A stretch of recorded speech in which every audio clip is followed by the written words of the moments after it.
In April of 1980, the first case of HIV/AIDS was identified. In March 2019, a second patient has been cured of HIV. 35 million people have lost their lives to HIV, and many more are still fighting. Fortunately, their fight isn't as dire as it once was. To put it simply, HIV is no longer the death sentence it used to be. In the past, total life expectancy for a 20-year-old person with HIV was just 39 years old. Now, the total life expectancy has bumped up to about 70 years. So, did we really find the cure to the notorious HIV, or did these patients just get super lucky? It turns out, it's a little of both.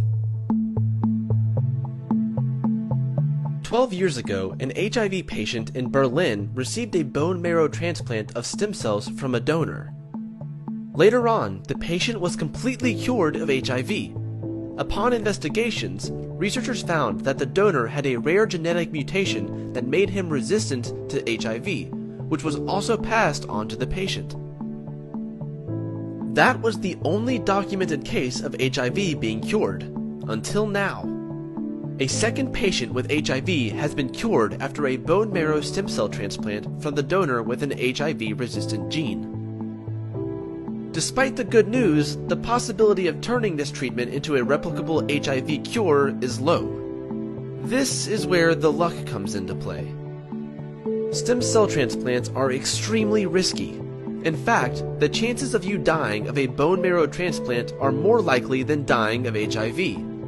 Stem cell transplants are attempted only when there is a clinical reason to do them, such as cancer. Also, donors must be a genetic match to recipients, and people who naturally carry HIV-resistant genes are very few and far between. Only 1 to 2% of people in the entire world have this genetic mutation, which limits the number of potential transplants.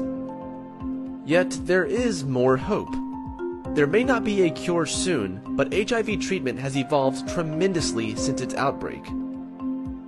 Today, nearly 21 million people around the world receive life-saving